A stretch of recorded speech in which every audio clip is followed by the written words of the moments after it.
ഖാദിപ്പറമ്പിൽ ഇനി panchayat കെട്ടിടമുയരും. Trade union അവർ സമരം നടത്തും. ഇതുകൊണ്ട് ഇവിടെ ആരും നിക്ഷേപം നടത്താൻ ഉണ്ടാവില്ല എന്നതാണ്. അവിടെ നമ്മൾ കേട്ടല്ലോ, ഒരു പഞ്ചായത്ത് പ്രസിഡന്റ് ദളിത് സ്ത്രീയാ, അല്ലേ? കസേര കൊടുത്തിട്ടില്ല. വളരെയധികം മുമ്പൊന്നുമല്ല, വാർത്തയായിട്ട് നമ്മുടെ മുമ്പിൽ വന്നല്ലോ.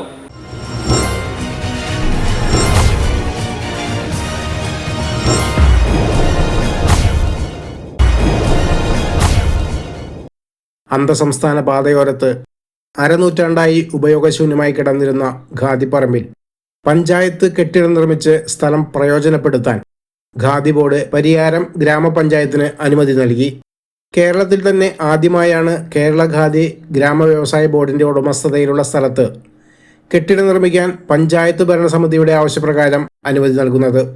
അരനൂറ്റാണ്ട് മുമ്പ് ഖാദി പ്രൊഡ്യൂസേഴ്സ് സൊസൈറ്റി പ്രവർത്തിച്ചിരുന്ന സ്ഥലമാണ് കെട്ടിട നിർമ്മാണത്തിനായി വിട്ടു നൽകിയത്.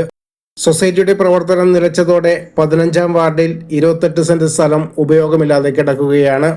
ഖാദി ബോർഡിന്റെ അവകാശം നിലനിർത്തി ഖാദി ബോർഡിനും പങ്കാളിത്തം നൽകി പഞ്ചായത്തിന് സ്ഥലം പ്രയോജനപ്പെടുത്താനുള്ള സൗകര്യം കൊടുക്കുക എന്ന ധാരണാപത്രമാണ് ഒപ്പിട്ടു കൈമാറിയത്.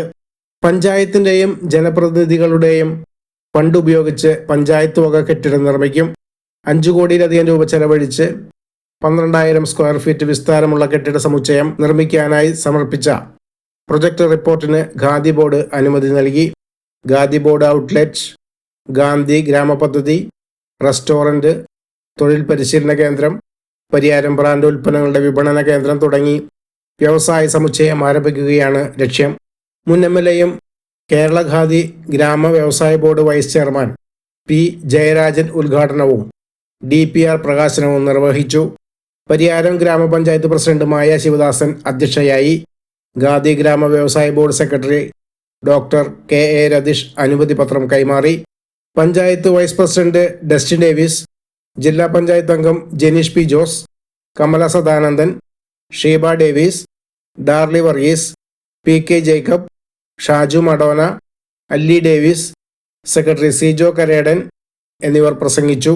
നമ്മുടെ മുൻ MLA ദേവസ്യാട്ടൻ്റെയും മുൻ പഞ്ചായത്ത് പ്രസിഡന്റ് ജനീഷ് P. ജോസിൻ്റെയും നമ്മുടെ ഭരണസമിതിയുടെയും നിർദ്ദേശാനുസരണം തന്നെ നല്ല രീതിയിൽ തന്നെ നമ്മൾ DPR തയ്യാറാക്കി സർക്കാരിനും അതോടൊപ്പം തന്നെ ഖാദി ബോർഡിനും സമർപ്പിച്ചപ്പോൾ ഖാദി ബോർഡിൻ്റെ വൈസ് ചെയർമാൻ നമുക്ക് നല്ല രീതിയിലുള്ള സപ്പോർട്ടാണ് നമുക്ക് ചെയ്തു തന്നത്.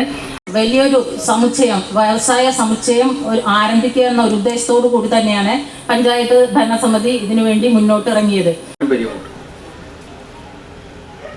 ബ്രിട്ടീഷ് സാമ്രാജ്യത്വത്തിനെതിരായി രാജ്യത്തിലെ ജനങ്ങളെ ഒരുമിപ്പിക്കുന്നതിന് വേണ്ടി നാനാ ശ്രേണികളിൽപ്പെട്ട ജനങ്ങളെ ദേശീയ പ്രസ്ഥാനം അണിനിരത്തുകയുണ്ടായി. മഹാത്മാഗാന്ധി ഈ എല്ലാ ശ്രേണികളെയും ഒരു ധാരയിലേക്ക്, സ്വാതന്ത്ര്യ സമര ധാരയിലേക്ക് ഒന്നിപ്പിക്കാനാണ് ശ്രമിച്ചത്. മാത്രമല്ല, ചിലർ പ്രചരിപ്പിച്ചു ഇവിടുത്തെ തൊഴിലാളി പ്രസ്ഥാനങ്ങളാണ് ഇതിനൊക്കെ തടസ്സം.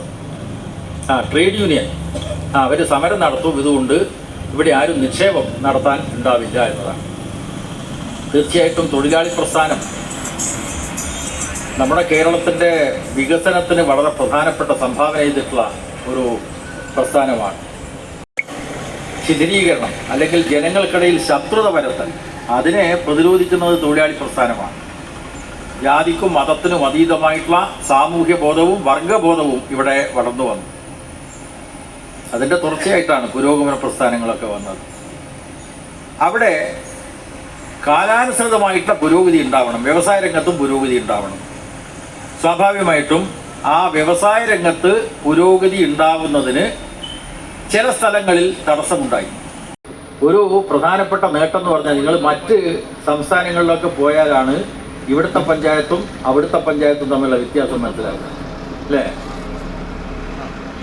ഈ തമിഴ്നാട്ടിൽ, നമ്മുടെ തൊട്ടപ്പുറത്താണല്ലോ തമിഴ്നാട്, അവിടെ നമ്മൾ കേട്ടല്ലോ, ഒരു പഞ്ചായത്ത് പ്രസിഡന്റ് ദളിത് സ്ത്രീയാ, അല്ലേ? കസേര കൊടുത്തിട്ടില്ല. വളരെയധികം മുമ്പൊന്നുമല്ല, വാർത്തയായിട്ട് നമ്മുടെ മുമ്പിൽ വന്നല്ലോ.